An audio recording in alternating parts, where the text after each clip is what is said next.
ಎಲ್ರಿಗೂ ನಮಸ್ಕಾರ. ನಾನು ನಿಮ್ಮ ಹತ್ರ ಸರ್ಜ. ಹೌದು, ನಾನು ಮಾರ್ಟಿನ್ ಪ್ರಮೋಷನಲ್ಲಿದ್ದೇನೆ.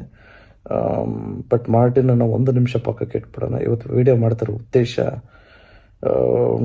2024 August 14 ಇಂಡಿಯನ್ ಸ್ಟ್ಯಾಟಿಸ್ಟಿಕ್ಸ್ ಪ್ರಕಾರ ಪ್ರತಿ 16 ನಿಮಿಷಕ್ಕೂ ಒಂದು ಹೆಣ್ಮಗುನ ರೇಪ್ ನಡೀತಾ ಇದೆ. ಎತ್ರ ನಾರ್ಯಸ್ತು ಪೂಜ್ಯಂತೆ ರಮಂತೆ ತತ್ರ ದೇವತಃ ಅಂತ ಹೇಳ್ತಾರೆ. ಎಲ್ಲಿ ಹೆಣ್ಮಕ್ಳು ಮರ್ಯಾದೆ ಗೌರವ ಇರಲ್ವೋ ಅಲ್ಲಿ ಆ ಭಗವಂತನೇ ಇರಲ್ವಂತೆ.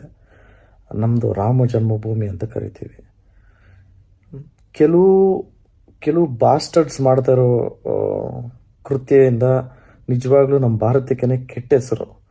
ಹೆಣ್ಮಕ್ಳಿಗೆ ಮಾತ್ರ ಹೀಗಿರಿ ಆಗಿರಿ, ಹಿಂಗೆ ಬಟ್ಟೆ ಹಾಕೊಬೇಕು, ಇದನ್ನೇ ಮಾಡಬೇಕು ಅದನ್ನೇ ಮಾಡಬೇಕು ಅಂತ ಹೇಳೋದಕ್ಕಿಂತ ಒಬ್ಬ ಹುಡುಗನ್ನ ರೇಸ್ ಮಾಡಬೇಕು ಅಂದರೆ ಗಂಡು ಮಕ್ಳಿಗೂ 3 ಕಂಪಲ್ಸರಿ ವಿಷಯ ಹೇಳ್ಕೊಡ್ಲೇಬೇಕು ಪ್ರತಿಯೊಬ್ಬರು ಮನೆಯಲ್ಲೂ. ಹೇಗೆ ಪ್ರೊಟೆಕ್ಟ್ ಮಾಡಬೇಕು ಹೆಣ್ಮಕ್ಳನ್ನ, ಮತ್ತು ಹೇಗೆ ಸಪೋರ್ಟ್ ಮಾಡೋದು, ಮತ್ತು ಹೇಗೆ ರೆಸ್ಪೆಕ್ಟ್ ಮಾಡಬೇಕು ಅಂತ ಪ್ರತಿಯೊಬ್ಬರ ಮನೆಯಲ್ಲೂ ಇದು ಹೇಳ್ಕೊಡ್ಲೇಬೇಕು. ಇಂಥ ರೇಪಿಸ್ಟ್ಗಳಿಗೆ ನಿಜವಾಗ್ಲೂ ಅವ್ರು ಸಿಕ್ಕಿ ಕಾನೂನು ರೀತಿ ಶಿಕ್ಷೆ ಆಗಲಿ ಅಂತ ನಾವು ಭಗವಂತನಲ್ಲಿ ಕೇಳ್ಕೊತೀವಿ. ಬಟ್ ಅವ್ರಿಗೆ ಯಾವುದೇ ರೀತಿ ಶಿಕ್ಷೆ ಕೊಟ್ಟರು ಆ ಸ್ಯಾಟಿಸ್ಫ್ಯಾಕ್ಷನ್ ಅನ್ನೋದು ಆಗೋದೇ ಇಲ್ಲ. ಇಂಥ ನನ್ನ ಮಕ್ಕಳನ್ನ ನಿಜವಾಗ್ಲೂ ನಡು ರಸ್ತೆ ನಿಲ್ಲಿಸಿ ಜೀವಂತವಾಗಿ ಸುಟ್ಟಾಕ್ಬಿಟ್ರು ಅದು ಆದ್ರೂ ಸ್ಯಾಟಿಸ್ಫೈ ಆಗಲ್ಲ.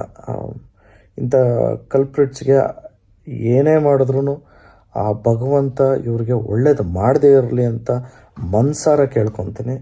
ನಾನು ವಿಡಿಯೋ ಮಾಡ್ತಿರೋ ಉದ್ದೇಶ ಏನು ಅಂದರೆ, ನಿಜವಾಗ್ಲೂ ನಮ್ಮ ಮನೇಲೂ ನನಗೂ ಒಬ್ಬಳು ಹೆಣ್ಮಗಳು ಇದ್ದಾಳೆ. ಅನ್ಯಾಯ ಆಗಿದೆ, ಯಾರೋ ಮನೆಗೆ ಅನ್ಯಾಯ ಆಗಿದೆ ಅಂದಾಗ ನಿಜವಾಗ್ಲೂ ಅವ್ರ ಜೊತೆ ನಾವು ಇವಾಗ ಇರಬೇಕು. ದಯವಿಟ್ಟು ಎಲ್ಲರೂ ಧ್ವನಿ ಎತ್ತಿ let us ask for justice. It is time to change India. ನಾವೆಲ್ಲ ಒಂದಾಗಬೇಕು. ಜಯ ಆಂಜನೇಯ.